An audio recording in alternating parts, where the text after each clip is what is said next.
രാവിലെ തൊട്ട് വൈകുന്നേരം വരെ മിണ്ടാതിരിക്കുന്നതോ അല്ലെങ്കിൽ ഒരു പണിയും എടുക്കാതിരിക്കുന്നതല്ല ഫുൾ ടൈം ജോലി എന്ന് പറയുന്നത്. ചിലരുടെ ചിന്ത ഫുൾ ടൈം മിനിസ്ട്രി എന്ന് പറഞ്ഞാൽ എന്താണെന്ന് ചോദിച്ചു കഴിഞ്ഞാൽ വേറെ പണിയൊന്നും ചെയ്യാത്തവൻ എന്താണ് ഫുൾ ടൈം. അത് ഫുൾ ടൈം, അത് ഫുൾ ടൈം അല്ല. ഫുൾ ടൈം മിനിസ്ട്രി ആണെങ്കിൽ ഫുൾ ടൈം സുവിശേഷ വേലയെങ്കിലും ചെയ്യണം. ഞാൻ പറഞ്ഞ മനസ്സിലാക്കണം. അതായത് ഒരു അധ്വാനവും ഇല്ലാതെ ഇരിക്കുന്ന അവസ്ഥയല്ല. If you are an evangelist, do the ministry. വീട്ടിൽ ഇവാഞ്ചലിസ്റ്റ് ആണെന്ന് പറഞ്ഞാൽ വീട്ടിലിരിക്കുന്നതിനകത്ത് അർത്ഥമല്ലോ ഉണ്ടോ? ഒരർത്ഥമില്ല. ഇവാഞ്ചലിസ്റ്റ് ആണെങ്കിൽ ഇവാഞ്ചലിസ്റ്റിൻ്റെ ജോലി ചെയ്യും. ഞാൻ നടന്ന ഒരു സംഭവം, ഒരു സ്റ്റോറി എന്നോട് ഒരു പ്രീച്ചർ പറഞ്ഞതാണ്. ഒരാളെ സുവിശേഷ വേലയ്ക്ക് വേണ്ടി കർത്താവ് വിളിച്ചു വന്ന് അദ്ദേഹത്തിന് തോന്നി. അദ്ദേഹം നല്ലൊരു മെക്കാനിക്കാണ്, പണ്ടത്തെ ടി വി മെക്കാനിക്കാണ്. പണ്ട് ടി വിയുടെ കാലമാണ്. ഇപ്പോൾ ടി വിക്ക് പകരം കമ്പ്യൂട്ടറിന് വെച്ചു. അപ്പോൾ അയാൾ സുവിശേഷ വേലയ്ക്ക് വേണ്ടി വിളിയുണ്ടായി എന്ന് പറഞ്ഞ് വിളിയുണ്ടായതായിരിക്കും, അതിനൊന്നും ഞാൻ എതിർക്കുന്നില്ല. വിളിയുണ്ടായി. അദ്ദേഹം ഒരു ടി വി കടയെന്ന് പറഞ്ഞു കഴിഞ്ഞാൽ ടി വി റിപ്പയറിങ് കട നടത്തുന്നത്. കട അങ്ങ് അടച്ചുപൂട്ടി. കട അടച്ചുപൂട്ടിയിട്ട് വീട്ടിലിരിക്കുകയാണ്. ഇദ്ദേഹത്തിന് സുവിശേഷ വേലയൊന്നും ചെയ്യുന്നൊന്നുമില്ല. പക്ഷേ ദൈവം എന്ത് ചെയ്തു? സുവിശേഷ വേലയ്ക്ക് വിളിച്ചിരിക്കുകയാണല്ലോ. അതുകൊണ്ട് ഇദ്ദേഹം എന്ത് ചെയ്യുകയാണ്? വീട്ടിൽ തന്നെ ഇരിക്കുകയാണ്. പിന്നെ ഇദ്ദേഹം ചിന്തിക്കും, ഞാൻ സുവിശേഷ വേലയല്ല, അപ്പം മറ്റുള്ളവരാണ് എന്നെ പോഷിപ്പിക്കുന്നത്. അപ്പം ചിലരൊക്കെ ഈ ഇദ്ദേഹം ഇങ്ങനെ വന്നതുകൊണ്ട് കുറച്ച് പൈസ കൊടുത്തു. പൈസ കൊടുത്തു കഴിഞ്ഞിട്ട് പിന്നെ അദ്ദേഹം പലരോട് ചോദിക്കാൻ തുടങ്ങി. ഇങ്ങനെ പൈസ കൊടുത്തുകൊണ്ടിരിക്കുന്ന ഒരാൾ, സഭയിലുള്ള ഒരു സഹോദരൻ, ഒരു പ്രാവശ്യം കൊടുത്തു, 2 പ്രാവശ്യം കൊടുത്തു, 3 പ്രാവശ്യം കൊടുത്തു. ഇടയ്ക്കിടയ്ക്ക് വരും, ബ്രദറെ ഞാൻ പൂർണ്ണസമയ സുവിശേഷ വേലയ്ക്ക് വേണ്ടി തീരുമാനിച്ചിരിക്കുകയാണെന്ന് ബ്രദറിന് അറിയാമല്ലോ. ഞാനിപ്പം വീട്ടിലിരിക്കുകയാണ്, ഞാൻ ഇങ്ങനെ പ്രാർത്ഥിച്ചുകൊണ്ടിരിക്കുകയാണ്. അതുകൊണ്ട് ഇപ്പം പക്ഷേ വീട്ടിൽ ചില കാര്യങ്ങളൊക്കെ ഉണ്ട്, അതുകൊണ്ട് ഇച്ചിരി സഹായം എന്ന് പറഞ്ഞാൽ എപ്പോഴും വാങ്ങിക്കാൻ തുടങ്ങി. 3-4 പ്രാവശ്യം ആയപ്പോൾ ഈ സഹോദരൻ ഇദ്ദേഹത്തോട് പറഞ്ഞു, ബ്രദറെ ഏതാണെങ്കിലും നിങ്ങൾ സുവിശേഷ വേലയ്ക്ക് വേണ്ടി തീരുമാനിച്ചു, നല്ല കാര്യം. പക്ഷെ നിങ്ങൾക്ക് ഇപ്പം ഈ പറയുന്നത് പോലെയുള്ള സുവിശേഷ വേലയൊന്നും നിങ്ങൾക്ക് ചെയ്യാൻ കഴിയുന്നില്ല, അതിനുള്ളൊരു സാഹചര്യം നിങ്ങൾക്ക് ഇല്ല. അത് തന്നെയല്ല, നിങ്ങൾ നല്ലൊരു ടി വി മെക്കാനിക്കാണ്. നിങ്ങൾ കടയൊന്നും നടത്തണ്ട, നിങ്ങളുടെ വീട്ടിലൊരു ബോർഡ് വെച്ചാൽ മതിയല്ലോ, എന്ത് ടി വി നന്നാക്കി കൊടുക്കുമെന്ന്. ഈ ആളുകൾക്കെല്ലാം നിങ്ങളെ അറിയാവും, നിങ്ങളുടെ വീട്ടിൽ കൊണ്ട് തരുമല്ലോ. നിങ്ങൾ പകരം സുവിശേഷ വേല ചെയ്തോ. രാത്രിയിലാണെങ്കിൽ നിങ്ങൾക്ക് ഒരു സ്ക്രൂ ഡ്രൈവർ ഉണ്ടെങ്കിൽ നിങ്ങൾക്ക് ജീവിക്കാനുള്ളത് ഇതിനകത്ത് ഉണ്ടാക്കാൻ പറ്റില്ലേ? ഇയാൾ ഭയങ്കര ചൂട്. എന്താ ബ്രദറെ പറഞ്ഞത്? ഈ കരങ്ങൾ സുവിശേഷ വേലയ്ക്ക് വേണ്ടി തീരുമാനിച്ചതാണ്, ഇതുകൊണ്ട് സ്ക്രൂ ഡ്രൈവർ പിടിക്കാനോ? എന്നെ മറ്റേ പുള്ളി പറഞ്ഞു, ഏതാണെങ്കിൽ ഈ കൈ കൊണ്ട് ഇരക്കുന്നതിനേക്കാളും നല്ലത് സ്ക്രൂ ഡ്രൈവർ പിടിക്കുന്നതാണ്. കൈ നീട്ടുന്നതിനേക്കാളും നല്ലത് എന്ത് തന്നെയാണ്? സ്ക്രൂ ഡ്രൈവർ പിടിക്കുന്നതാണ്. ഞാൻ പറഞ്ഞതിൻ്റെ വ്യത്യാസം മനസ്സിലാക്കണം. ഞാൻ പറഞ്ഞത് സുവിശേഷ വേലയ്ക്ക് വിളിയുള്ള ആളുകൾ സുവിശേഷ വേല ചെയ്യുക, അതിനകത്ത് നിങ്ങൾ അധ്വാനിക്കും. That's what I am saying. ഞാൻ പറഞ്ഞത് സുവിശേഷ വേല ചെയ്യുന്നവരെല്ലാം എന്താണ് ജോലി ചെയ്യണമെന്നല്ല ഞാൻ പറഞ്ഞത്. ഒരാൾ എന്നോട് ഇങ്ങനെ ഒരിക്കൽ ചോദിച്ചു, ഞാൻ കർത്താവിൻ്റെ സുവിശേഷ വേലയ്ക്ക് വേണ്ടി തീരുമാനമുണ്ട്, എനിക്ക് ഇഷ്ടംപോലെ സമയമുണ്ട്, വേണ്ടത്ര മറ്റു കാര്യങ്ങളൊന്നുമില്ല, ഞാൻ എന്തെങ്കിലും ഒരു ജോലി ചെയ്യുമോ വല്ലതും ചെയ്യുന്നതിനകത്ത് പ്രശ്നമുണ്ടോ? ഞാൻ പറഞ്ഞു, ഒരു പ്രശ്നമില്ല. നിങ്ങൾക്ക് സമയമുണ്ടെന്നാണ് നിങ്ങൾ പറഞ്ഞ ആദ്യത്തെ വാചകം. നിങ്ങൾക്ക് സമയം ഉണ്ടെങ്കിൽ നിങ്ങൾക്ക് എന്ത് ചെയ്യാൻ പറ്റും? ജോലി ചെയ്യാം. പക്ഷെ എന്നെ സംബന്ധിച്ചിടത്തോളം എനിക്ക് സമയമില്ല. 24 മണിക്കൂർ പോരാതെ, അല്ലെങ്കിൽ 24 മണിക്കൂർ പോരാതെന്നുള്ള വാക്ക് കറക്റ്റ് അല്ല, ബട്ട് സ്റ്റിൽ എനിക്ക് ഞാൻ അധ്വാനിക്കുന്ന ഒരു മനുഷ്യനാണ്. അങ്ങനെയുള്ള ഒരാൾക്ക് ഒരുപക്ഷെ എന്ത് ചെയ്യാൻ പറ്റത്തില്ല, വേറൊരു ജോലി ചെയ്യാൻ കഴിയത്തില്ലായിരിക്കും. കഴിയണമെന്നുമല്ല, പൂർണ്ണ സമയമായിട്ട് കർത്താവ് വിളിച്ചിട്ടുള്ള ആളുകളുണ്ട്, അവർക്ക് അതുപോലെ പണിയുമുണ്ട്. അങ്ങനെയുള്ളൊരു കാര്യമല്ല ഇവിടെ പറയുന്നത്. അങ്ങനെയുള്ളവരെ ഒരാൾ സഹായിക്കുന്നൊന്നുമല്ല. അത് സഭയുടെ ചുമതലയാണ്. ശരിക്കും പറഞ്ഞു കഴിഞ്ഞാൽ സഭയുടെ ചുമതല എന്ന് പറയുന്നതിനകത്ത് ഒരു തെറ്റുമില്ല. എന്നാന്ന് ചോദിച്ചു കഴിഞ്ഞാൽ, ഒരു ടീച്ചറിനെ ആരാ ഹെൽപ്പ് ചെയ്യുന്നത്? ഒരു ടീച്ചറിൻ്റെ ജീവിതത്തിൽ ഈ ടീച്ചറെ, ഒരു ഗവൺമെൻറ് ടീച്ചർ, ഈ ഗവൺമെൻറ് ടീച്ചർക്ക് ചെലവിന് കൊടുക്കുന്നത് ആരാണ്? സ്റ്റുഡൻസ് അല്ല, ഗവൺമെൻറ്റാണ് കൊടുക്കുന്നത്. അതായത് ഇതിൻ്റെ ഗുണം ഉണ്ടാകുന്നത് ആർക്കാണ്? പിള്ളേർക്കാണ്, ചില സ്റ്റുഡൻസിനാണ്. പക്ഷെ ആ സ്റ്റുഡൻസ് എല്ലാം കൂടെ പൈസ പിടിച്ചിട്ടല്ല ഈ ടീച്ചർക്ക് സാലറി കൊടുക്കുന്നത്. ആരാ കൊടുക്കുന്നത്? ഗവൺമെൻറ്റാണ് കൊടുക്കുന്നത്. എന്തുകൊണ്ട്?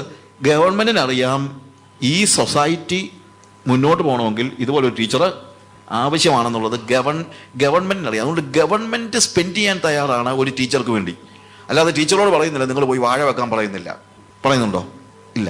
കാരണം ഈ സൊസൈറ്റിക്ക് ഒരു ടീച്ചറെ ആവശ്യമാണ്. അതും ഗവൺമെൻറ്റിന് മനസ്സിലാകുന്നത് കൊണ്ട് ഗവൺമെൻറ് എന്ത് ചെയ്യുന്നു? അവരെ പരിപോഷിപ്പിക്കുന്നു, അവർക്ക് ആവശ്യമുള്ളതിനെ നൽകി കൊടുക്കുന്നു. എന്നാൽ ഒരു സുവിശേഷകനെ സംബന്ധിച്ചിടത്തോളം സുവിശേഷകൻ ഡീൽ ചെയ്യുന്നത് ഒരു പക്ഷേ ഇവിടുത്തെ അക്രൈസ്തവരായ ആളുകളിലേക്ക് മറ്റുള്ള സ്ഥലങ്ങളിലൊക്കെ ആയിരിക്കും. അതിൻ്റെ ഗുണഭോക്താക്കൾക്ക് ഇതൊരു അനിവാര്യതയായിട്ട് തോന്നുന്നില്ല. പക്ഷേ ചർച്ച് മനസ്സിലാക്കണം, ഒരു സുവിശേഷകൻ ഇവിടെ ആവശ്യമാണ്. അതുകൊണ്ട് ചർച്ചിൻ്റെ ചുമതലയാണ് എന്ത്? നന്നായി അധ്വാനിക്കുന്ന, എടുത്തു പറയുകയാണ് ഞാൻ, നന്നായി അധ്വാനിക്കുന്ന ഒരു സുവിശേഷകനെ, നന്നായി അധ്വാനിക്കുന്ന ഒരു ശുശ്രൂഷകനെ പരിരക്ഷിക്കുക എന്നുള്ളത് ആരുടെ ചുമതലയാണ്? സഭയുടെ ചുമതലയാണ്. ഞാൻ പറഞ്ഞ മനസ്സിലാകുന്നുണ്ടല്ലോ? ഓക്കെ. എന്നാൽ ഇവിടെ പറയുന്നത് അങ്ങനെയുള്ള ആളുകളെ കുറിച്ചല്ല, പ്രത്യുത ചാരിറ്റിയുടെ പേരിലും മറ്റുള്ള കാര്യങ്ങളിലും അധ്വാനിക്കാൻ കഴിയുമായിരുന്നിട്ടും അധ്വാനിക്കാതെ പരാന്നജീവികളായി ഇത്തിക്കണ്ണികളെ പോലെ ജീവിക്കുന്നവരോട് പോൾ പറയാണ്, നിർത്ത ഈ പരിപാടി, നീ പോയി അധ്വാനിക്ക്. എന്തിനു വേണ്ടി അധ്വാനിക്ക്? നിനക്ക് തിന്നാൻ വേണ്ടി നീ അധ്വാനിക്കാന്ന് പോലും അല്ല പറയുന്നത്. എന്താണ്? എടാ, മുട്ടുള്ളവനെ കൂടെ നീ സഹായിക്കണം, അതിനു വേണ്ടി പോയി അധ്വാനിക്കാനാ പറയുന്നത്. അധ്വാനിച്ചാൽ പോലും ജീവിക്കാൻ കഴിയാത്ത അനേകരുണ്ട്. അധ്വാനിക്കാനുള്ള ഒരു കഴിവില്ലാത്തവരായ ആളുകൾ നമ്മുടെ സഭയിലുണ്ട്, സമൂഹത്തിലുണ്ട്. അധ്വാനിക്കാൻ കഴിവില്ലാത്ത ആളുകൾ, രോഗികളായ ആളുകൾ കാണുമായിരിക്കും. അവരെയൊക്കെ സംരക്ഷിക്കുക എന്നുള്ള ചുമതല ആരുടെയാണ്? അങ്ങനെയുള്ള ആളുകൾ. അത് മുതലെടുക്കാൻ അധ്വാനിക്കാൻ കഴിവുള്ളവൻ പോകരുത്. അധ്വാനിക്കാൻ കഴിവുള്ളവൻ അധ്വാനിക്കണം. അധ്വാനിക്കാൻ കഴിവില്ലാത്ത ഒരു വ്യക്തിയെയോ അങ്ങനെയുള്ള ഒരു കുടുംബത്തെയോ ഒക്കെ എന്താണ് അവർക്ക് വേണ്ടി സഭ അങ്ങനെ ഉണ്ടായിരുന്നു. ഫസ്റ്റ് സെഞ്ചുറി തന്നെയാണെങ്കിലും വിധവമാരെ പരിപോഷിപ്പിക്കാനും മറ്റുള്ള കാര്യങ്ങളും. പക്ഷേ വിധവമാരെ സംരക്ഷിക്കാനുള്ളതിനകത്ത് ഞങ്ങളുടെ സഭയിൽ വിധവമാരെ സംരക്ഷിക്കാൻ ഒരു ഫണ്ടുണ്ടെങ്കിൽ എൻ്റെ അമ്മയെ കൂടെ അങ്ങോട്ട് പറഞ്ഞു വിടാൻ പറ്റത്തില്ല എനിക്ക്. കാര്യം ഒരു 10 വിധവമാരെ സംരക്ഷിക്കാനുള്ള കാശ് എൻ്റെ കയ്യിലുണ്ട്. അന്നേരമാണ് ഏതാണെങ്കിലും സഭയ്ക്ക് വിധവമാരുടെ ഒരു ഫണ്ടുണ്ടല്ലോ, അമ്മച്ചിയുടെ പേരോട് കൊടുത്തേക്കാം എന്നാരും ചിന്തിക്കരുത്. അത് നോക്കുക എന്നുള്ള ചുമതല ആരുടെയാണ്? എൻ്റെയാണ്. അതുകൊണ്ടാണ് തിമോത്തിയോസിന്റെ ലേഖനത്തിലൊക്കെ പോൾ കൃത്യമായിട്ട് പറയുന്നത് എന്ത്? സാക്ഷാൽ വിധവമാരായിരിക്കുന്ന വിധവമാരെ മാനിക്കുക. സാക്ഷാൽ വിധവയും അങ്ങനെ വേറെ വ്യത്യാസമൊന്നുമില്ല. സാക്ഷാൽ ഭർത്താവ് മരിച്ചാൽ എല്ലാവരും ആരാണ്? വിധവയാണ്. പക്ഷേ ഭർത്താവ് മരിച്ച വിധവയ്ക്ക് പുത്രപൗത്രന്മാരുണ്ടെങ്കിൽ ആ പുത്രപൗത്രന്മാർ വേണം എന്ത് ചെയ്യുന്നത്? ആ വിധവയായ അമ്മയുടെയോ വല്യമ്മച്ചിയുടെയോ വല്യമ്മയുടെ സഹോദരൻ ആരും ആയിക്കണം, നിങ്ങളുടെ കുടുംബത്തിൽ ഒരു വിധവയുണ്ടെങ്കിൽ ആ വിധവയെ സംരക്ഷിക്കാന്നുള്ള ചുമതല പുത്രപൗത്രന്മാർക്കാണ്. സാക്ഷാൽ വിധവയും അല്ലാത്ത വിധവ എന്ന് പറഞ്ഞാൽ 2 വിധവയുണ്ടെന്നല്ല അവിടുത്തെ അർത്ഥം. സാക്ഷാൽ വിധവ എന്ന് പറഞ്ഞു കഴിഞ്ഞാൽ ആരാലും സംരക്ഷിക്കപ്പെടാനില്ലാത്തതായ വിധവയായ ഒരു വ്യക്തി ഉണ്ടെങ്കിൽ അവരുടെ കാര്യം ആര് നോക്കണം? സഭ ശ്രദ്ധിക്കണം. ആരെങ്കിലും ഉണ്ടെങ്കിൽ അവർ തങ്ങളുടെ മാതാക്കൾക്ക് അല്ലെങ്കിൽ അവരുടെ മാതാപിതാക്കൾക്ക് പ്രത്യുപകാരം ചെയ്യുവാൻ പഠിക്കട്ടെ. ദൈവസഭയിൽ നമ്മൾ ശ്രദ്ധിക്കേണ്ടതായ കാര്യങ്ങളുടെ ഒരു കാര്യമായിട്ടാണ് ഇത്. നമ്മളിപ്പോൾ അവിടെ പറഞ്ഞു ഈ അധ്വാനത്തിൻ്റെ മാഹാത്മ്യത്തെക്കുറിച്ച് നമ്മൾ പഠിക്കണം. അത് എന്തിനു വേണ്ടിയാണ്? മുട്ടുള്ളവന് കൊടുക്കാനായി അധ്വാനിക്കണം എന്ന് പറഞ്ഞത്. അധ്വാനിച്ച് സ്വാർത്ഥനായി ജീവിക്കാനല്ല. അതുകൊണ്ട് അധ്വാനിക്കുന്നവരും മനസ്സിലാക്കണം. പലപ്പോഴും ഇന്നത്തെ ഒരു പ്രശ്നം എന്നറിയാം, ഞാൻ പണിയെടുക്കുന്നു, ഞാൻ ജീവിക്കുന്നു, ഞാൻ ആരുടെയും മോട്ടിച്ചിട്ടില്ല. ഇപ്പം വിശ്വാസികൾ തന്നെ പറയും, ഞാൻ ആരുടെയും മോട്ടിച്ചിട്ടൊന്നുമില്ലല്ലോ, ഞാൻ അധ്വാനിച്ചു, എനിക്ക് പണമുണ്ട്, ഞാൻ ബിസിനസ് ചെയ്തു, എനിക്ക് കാശുണ്ട്, ഞാൻ ജോലി ചെയ്യുന്നു, എനിക്ക് പണമുണ്ട്. പക്ഷേ ഞാൻ ജോലി ചെയ്യുന്നു, എനിക്ക് ജീവിക്കണമെന്നല്ല ഇവിടെ പറയുന്നത്. എന്താണ്? നമ്മൾ ജീവിക്കുന്നത് മറ്റുള്ളവർക്ക് വേണ്ടിയാണ്. നമ്മൾ ജീവിക്കണം എന്ന് ഞാൻ പറയുന്നില്ല. പക്ഷേ നമുക്ക് വേണ്ടി ജീവിക്കാനല്ല വേദപുസ്തകം നമ്മളെ പഠിപ്പിക്കുന്നത്. നമ്മൾ അധ്വാനിക്കുന്നത് എനിക്കും മറ്റുള്ളവർക്കും വേണ്ടിയാണ്. ഞാൻ അധ്വാനിക്കുന്നത് എനിക്കും മറ്റുള്ളവർക്കും വേണ്ടിയാണ്. എന്നാൽ ഞാൻ എന്ത് ചെയ്യാൻ പാടില്ല? അധ്വാനിക്കാതെ പരാന്നജീവികളായി സഭയിൽ ജീവിക്കുവാൻ പാടില്ല എന്നുള്ളതാണ്.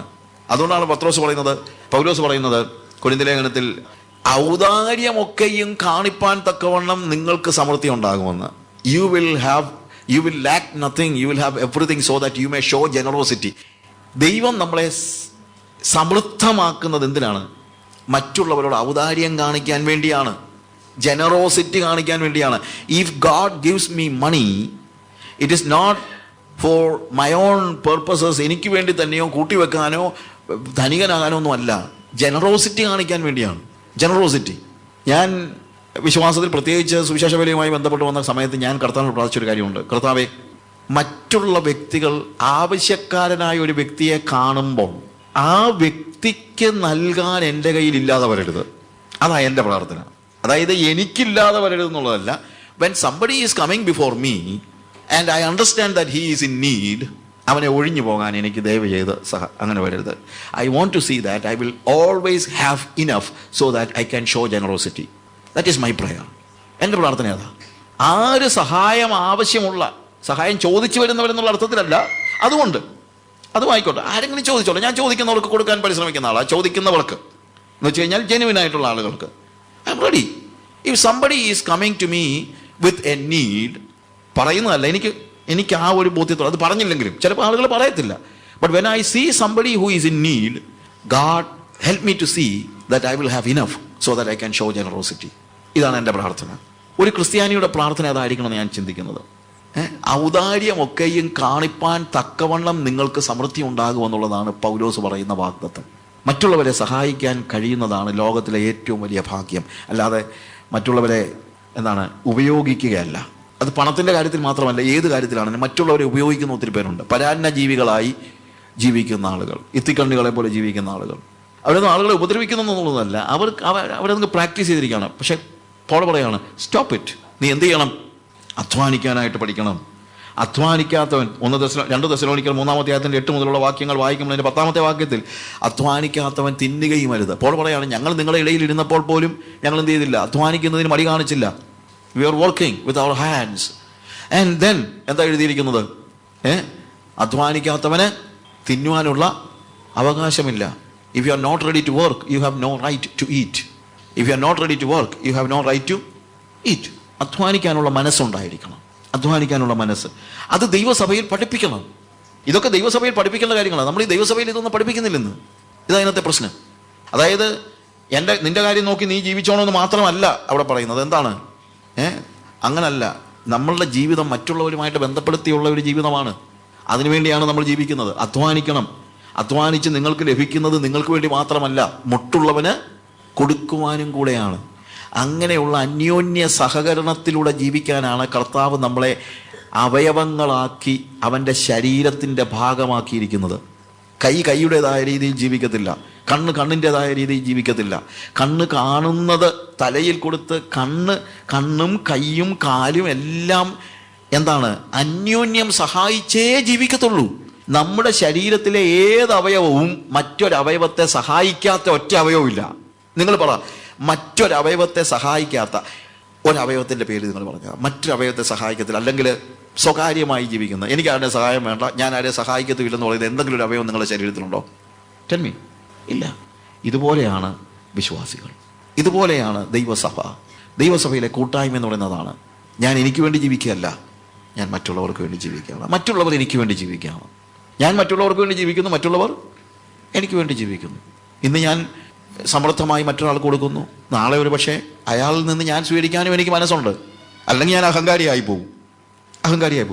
ഞാൻ ചിലപ്പോൾ ആളുകൾ നമ്മൾ ആർക്കെങ്കിലും എന്തെങ്കിലും കാര്യങ്ങൾ കൊടുക്കുമ്പോഴത്തേക്ക് പറയും, ഞാൻ എനിക്ക് എപ്പോഴും തരികയാണല്ലോ. ഞാൻ പറഞ്ഞു, എനിക്ക് തിരിച്ചു തന്നാൽ ഞാൻ വാങ്ങിക്കാനും ഞാൻ തയ്യാറാണ്. കാര്യം തിരിച്ചു വാങ്ങിക്കാൻ ഞാൻ തിരിച്ചെന്ന് പറഞ്ഞത് കൊടുത്തത് തിരിച്ചു വാങ്ങിക്കുകയല്ല. അയാളിൽ നിന്ന് ഞാൻ വാങ്ങിക്കാൻ തയ്യാറല്ലെങ്കിൽ ഞാൻ അഹങ്കാരിയാണ്. ഞാൻ എല്ലാവരെയും സഹായിക്കും, എനിക്ക് ആരുടെ സഹായം വേണ്ട. അങ്ങനെ ഈ ഒരു അവയവവും പറയത്തില്ല. പറയുമോ? കൈ പറയുമോ ഞാൻ ആരെ സഹായിക്കാൻ തയ്യാറാണ്, പക്ഷേ എനിക്ക് ആരുടെ സഹായം വേണ്ടെന്ന് പറയുമോ? ഇല്ല. കണ്ണ് പറയുമോ? ഇല്ല. ഒരവയവവും പറയത്തില്ല. ഈ അവയവങ്ങളെല്ലാം അന്യോന്യമുള്ള സഹകരണത്തിലും അന്യോന്യമുള്ള സ്നേഹത്തിലും അന്യോന്യം സഹായിച്ചുമാണ് കഴിയുന്നത്. അതുപോലെ ദൈവസഭയിൽ നമ്മൾ ജീവിക്കുമ്പോൾ തലയുടെ കീഴിൽ എല്ലാ അവയവങ്ങളും ഹാർമോണിയസ് ആയിട്ട് അന്യോന്യം സഹായിച്ചുകൊണ്ടാണ് ജീവിക്കേണ്ടത്. സ്വർഗ്ഗപിതാവേ, ഞങ്ങളുടെ ജീവിതത്തിൽ ദൈവസഭയിൽ സഹോദരന്മാരോടുള്ള ബന്ധത്തിൽ ഞങ്ങൾ എങ്ങനെ ജീവിക്കണമെന്ന വ്യക്തമായ തിരിച്ചറിവുകളെ നീ നൽകിയിരിക്കയാൽ ഞങ്ങൾ നിനക്ക് സ്തോത്രം ചെയ്യുന്നു. ഞങ്ങളുടെ സഹോദരന്മാരോട് ഒരിക്കലും വ്യാജം പ്രവർത്തിക്കുവാൻ ഞങ്ങൾക്ക് ആഗ്രഹമില്ല കർത്താവേ. ഞങ്ങളുടെ ഇൻറ്റഗ്രിറ്റി നീ സൂക്ഷിക്കണമേ, ജെനുവിനിറ്റി സൂക്ഷിക്കണമേ. തന്നെയല്ല കർത്താവേ, ഞങ്ങളുടെ ജീവിതത്തിൽ കോപിക്കുവാനും അതിനെ ലൈറ്റായിട്ട് എടുക്കുവാൻ ഒരിക്കലും ഇടയാക്കരുത് ഞങ്ങൾ പ്രാർത്ഥിക്കുന്നു കർത്താവേ. We need to see that we are not yielding to any kind of things like that affects our relationship with others, oh God. കർത്താവേ, പാപത്തിലേക്കുള്ള വാതിലാണ് കോപം എന്നുള്ളത് ഞങ്ങളോട് നീ സംസാരിച്ചുവല്ലോ. അതുകൊണ്ട് കർത്താവേ, കോപത്തെ പൂർണ്ണമായി ഞങ്ങളിൽ നിന്ന് ഒഴിവാക്കുവാൻ ഞങ്ങളെ സഹായിക്കണമേ. ഞങ്ങളുടെ സഹോദരന്മാരോട് ജെനുവിനാകുവാൻ മാത്രമല്ല, അവരോട് കോപിക്കാതെ കർത്താവേ പൂർണ്ണമായും നിനക്ക് പ്രസാദമുള്ള ഒരു ജീവിതം ജീവിക്കുവാൻ ഞങ്ങളെ ശക്തീകരിക്കണമേ. കർത്താവേ, പിശാചിന് ഇടം കൊടുക്കാതെ ജീവിക്കുവാൻ. യെസ് ലോർഡ്, ഞങ്ങളുടെ കോപം ഞങ്ങൾ പിശാചിന് കൊടുക്കുന്ന ഒരു ഇടമാണെന്ന് ഞങ്ങൾ മനസ്സിലാക്കുന്നു. ഒരാണി അടിക്കാനുള്ള സ്ഥലം കൊടുത്താൽ ഞങ്ങളെ വീടിന് പുറത്താക്കുന്നത് തന്ത്രശാലിയാണ് പിശാച് എന്നുള്ളത് ഞങ്ങൾ തിരിച്ചറിയുന്ന കർത്താവേ. അതുകൊണ്ട് ഞങ്ങളുടെ ജീവിതത്തിൽ ഒരു ചെറിയ ആണിയടിക്കാനുള്ള അവസരം പോലും ഞങ്ങൾ പിശാചിന് കൊടുക്കയില്ല എന്ന് ഞങ്ങൾ ഇന്ന് തീരുമാനിക്കുന്ന കർത്താവേ. ഞങ്ങളുടെ കോപത്തെയും ക്രോധത്തെയും ഞങ്ങളുടെ ശാഠ്യത്തെയും ഞങ്ങളുടെ അസൂയയും ഞങ്ങളുടെ പകയെയും പിണക്കത്തെയും എല്ലാം നീ ഇല്ലാതെയാക്കണമേ. അതേപോലെ തന്നെ കർത്താവേ, അധ്വാനിക്കുവാൻ ഞങ്ങളെ നീ പഠിപ്പിക്കണമേ. മറ്റുള്ളവരെ സഹായിക്കുവാൻ ഞങ്ങളെ പഠിപ്പിക്കണമേ. ഔദാര്യമൊക്കെയും കാണിപ്പാൻ തക്കവണ്ണമുള്ള സമൃദ്ധി നീ ഞങ്ങൾക്ക് നൽകണമേ. കർത്താവെ, ഞങ്ങൾക്ക് സുഖിക്കാൻ വേണ്ടിയല്ല, പകരം ഔദാര്യം കാണിക്കേണ്ടതിന്. സഹായത്തിലിരിക്കുന്നവരെ. അതുകൊണ്ട് കർത്താവെ, നിൻ്റെ വചനത്തിലൂടെ ഞങ്ങളോട് പറഞ്ഞിരിക്കുന്ന ആ വാക്യങ്ങളെ ഞങ്ങൾ ഓർക്കുന്ന കർത്താവെ, മറ്റുള്ളവനെ സഹായിക്കാൻ കഴിയേണ്ടതിന് അധ്വാനിക്കുവാൻ നീ ഞങ്ങളെ പഠിപ്പിക്കണമേ. ദൈവത്തിൻ്റെ സാന്നിധ്യം നിരന്തരം അനുഭവിക്കുവാൻ സഹായിച്ചാട്ടെ. യേശുവിൻ്റെ നാമത്തിൽ തന്നെ.